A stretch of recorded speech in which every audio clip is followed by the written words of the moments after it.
121. Más allá de las crisis. El arte de vencer se aprende en las derrotas. Simón Bolívar. Las crisis son puntos de transición en el crecimiento o proceso evolutivo de toda forma viviente. Son eventos de choque entre el pasado y el futuro, por lo general experimentados en forma dolorosa.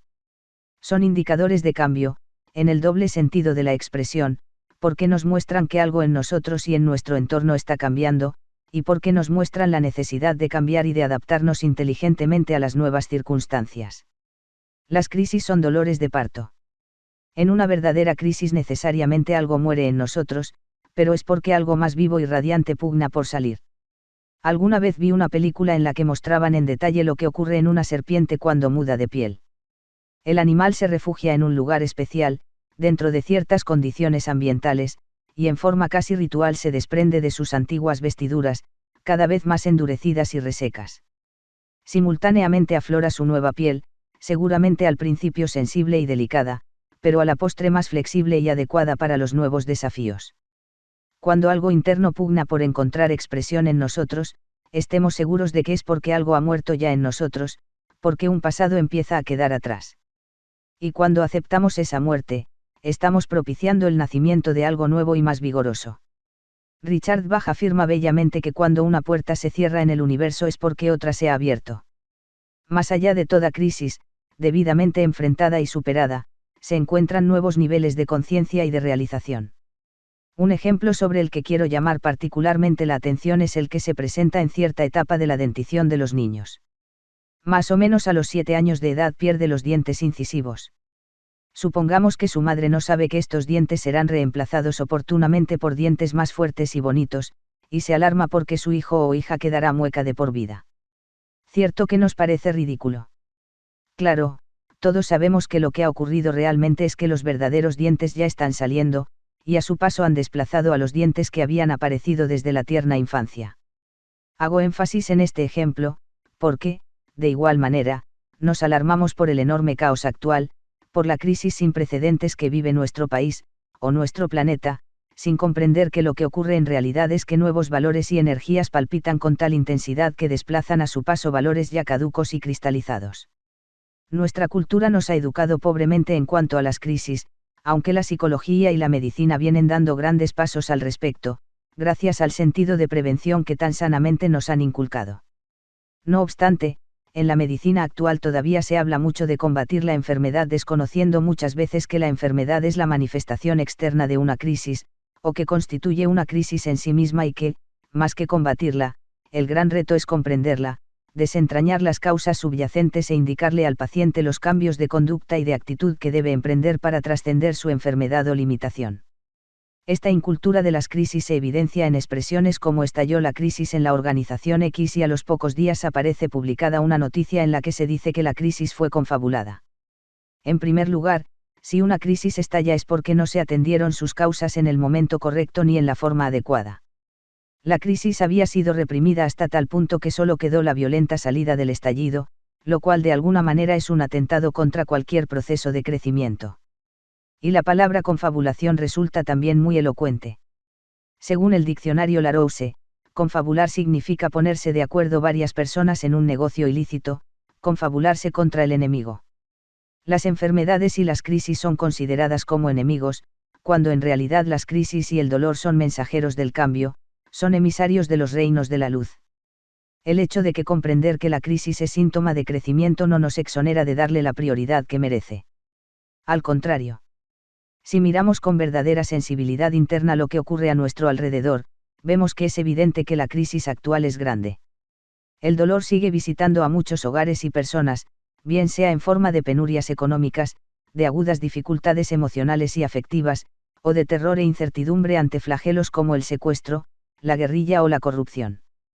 Es palpable igualmente el hambre espiritual debido muchas veces a un marcado materialismo o a la falta de contacto con personas o autores que ejemplifiquen los valores superiores. Ante tal hecho, ante todo debemos hacer nuestra la plegaria de los grandes seres: conozco, oh Señor, la necesidad. Conmueve nuevamente con amor mi corazón, para que también yo pueda amar y dar. En una sincera búsqueda de soluciones y aportes tangibles, debemos aprender a mantener la mirada en aquello que está más allá de las crisis. Hay que tratar de escuchar el mensaje que el universo nos envía a través del dolor. Mi percepción es que tras el aparente caos se evidencian vigorosos procesos de renovación vital, a niveles realmente profundos y elevados. Un claro testimonio de este nacimiento a una conciencia nueva lo tenemos, por ejemplo, en la acogida colectiva que vienen recibiendo libros como El Caballero de la Armadura Oxidada y El Alquimista. De hecho, el protagonista de este último libro es un joven que se lanza a la ambiciosa búsqueda de un tesoro, pero apenas inicia su viaje se ve despojado de todas sus pertenencias. Pero aprende a superar esta crisis, gracias a su determinación por seguir adelante. Y casi al final, cuando estaba a punto de alcanzar su meta, la crisis resultó aún mayor, unos bandidos lo golpean y casi lo sepultan en el hueco en el que excavaba su amado tesoro. Pero a la postre uno de esos bandidos le da la clave para hallar el tesoro. Cuando más densa es la oscuridad es cuando más cercana está la luz. La hora más oscura es el preámbulo al milagro de la luz. Creo que lo mejor que podemos hacer, tanto en lo personal como en lo colectivo, es tratar de comprender las causas de la crisis actual, y tratar de sintonizarnos con los nuevos valores que muestran los signos de la época.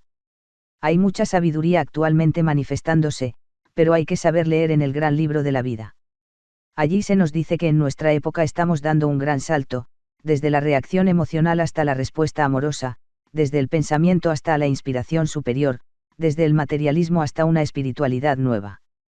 Quienes se mueven con visión de futuro, quienes encarnan los valores del hombre del nuevo milenio, saben que debemos elevarnos hacia esa nueva dimensión espiritual para poder gestar las transformaciones que reclama la época. Es un hecho que estamos en los albores de tiempos nuevos, una nueva tónica penetra en la vida humana, trayendo esperanza, alegría, poder y libertad. Contrario, pues, a lo que nos ha hecho creer la cultura convencional, no tratemos de evadir las crisis que sean manifestación de crecimiento vital, ni busquemos soluciones temporales ni superficiales. Cerrarle la puerta a una crisis es cerrarle la puerta a una estupenda oportunidad que el universo nos está ofreciendo. ¿Qué actitud práctica debemos asumir ante las crisis? Para ir más allá de ellas, yo recomendaría lo siguiente. Comprensión, entender que en todo proceso que implique vida y crecimiento, necesariamente existirán momentos de crisis. Donde no hay crisis no hay lucha y tampoco puede florecer la vida. El siguiente relato es bien elocuente. Dijo una ostra a otra, siento un gran dolor dentro de mí. Es pesado y redondo y me lastima. Y la otra ostra replicó con arrogante complacencia, alabados sean los cielos y el mar. Yo no siento dolor alguno. Me siento bien e intacta por dentro y por fuera. En ese momento, un cangrejo que pasaba por allí escuchó a las dos ostras y le dijo a la otra que acababa de hablar, quizás sí te sientes bien. Pero has de saber que el dolor que soporta tu vecina es una perla de inigualable belleza. Jalil Gibran. 2. Realismo, hay quienes quieren negar la existencia de una crisis.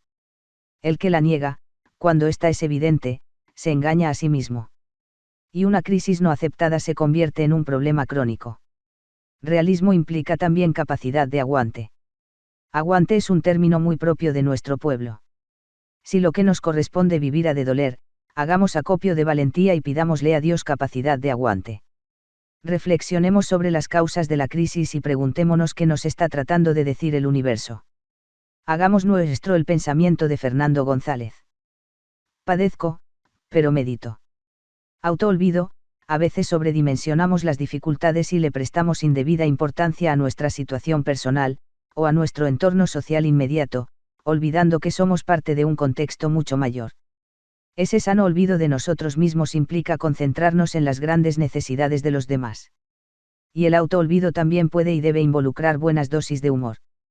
En ese sentido, bien podemos decir que, más allá de las crisis, hay otras crisis. 1. 4. Desapego, parte de la aceptación de una crisis es aceptar que el pasado ya pasó. Como dijimos antes, cuando aceptamos que algo está muriendo nos abrimos a la magia de lo que está naciendo. Así como toda flor se marchita y toda juventud cede a la edad, así también florecen sucesivas etapas de la vida. A su tiempo crece toda sabiduría, toda virtud, pero no les es permitido durar eternamente. Es necesario que el corazón, a cada llamamiento, esté pronto al adiós y a comenzar de nuevo, esté dispuesto a darse, animoso y sin duelos, a nuevas y distintas ataduras. En el fondo de cada comienzo hay un hechizo que nos protege y nos ayuda a vivir. Debemos ir serenos y alegres por la tierra, atravesar espacio tras espacio sin aferrarnos a ninguno como si fuera una patria. El espíritu universal no quiere encadenarnos, quiere que nos elevemos, que nos ensanchemos, escalón tras escalón. Apenas hemos ganado intimidad con una morada y en un ambiente, y ya todo empieza a languidecer. Solo quien está pronto a partir y peregrinar podrá eludir la parálisis que causa la costumbre. Aún la hora de la muerte nos coloca frente a nuevos espacios que debemos andar, porque el llamado de la vida no cesará jamás para nosotros. Germán S. 5. Transmutación. Nada es casual en el universo, y si algo nos llega tengamos la certeza de que es lo que nos corresponde vivir.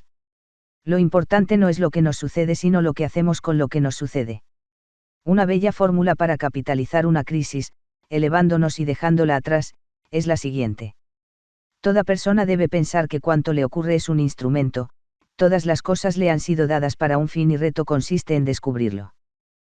Todo lo que nos pasa, incluso las humillaciones, los bochornos, las desventuras, todo eso nos ha sido dado como arcilla, como material para la obra de arte de nuestra existencia. Esas cosas nos fueron dadas para que las transmutemos, para que hagamos de las circunstancias de nuestra vida, cosas eternas o que aspiren a serlo. Jorge Luis Borges. 6. Confianza. Uno de mis hijos, que disfruta mucho con el agua y las piscinas, conoció recientemente el mar. Era evidente su fascinación. Pero, curiosamente, al día siguiente rehusó entrar al agua, lo mismo que al tercer día. Yo sabía que una ola lo había revolcado, haciendo que le entrara agua por boca y nariz. De hecho los ojos le ardieron bastante por el efecto de la sal, pero nunca imaginé que por esos percances le cogería aversión al mar. Dejando que asimilara su derrota, sin presionarlo, en el momento que consideré oportuno le enseñé cómo hacer que el mar fuera su amigo, no su enemigo. De mi mano, y con un flotador puesto, en lentas y pacientes inmersiones aprendió a ir más allá del lugar donde rompen las olas, y descubrió esa zona en la cual las olas lo subían y lo bajaban pero no golpeaban directamente contra su cuerpo.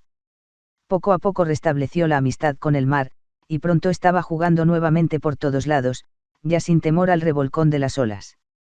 Aprendió que era posible no solo evitar el impacto las olas sino que podía incluso jugar con ellas.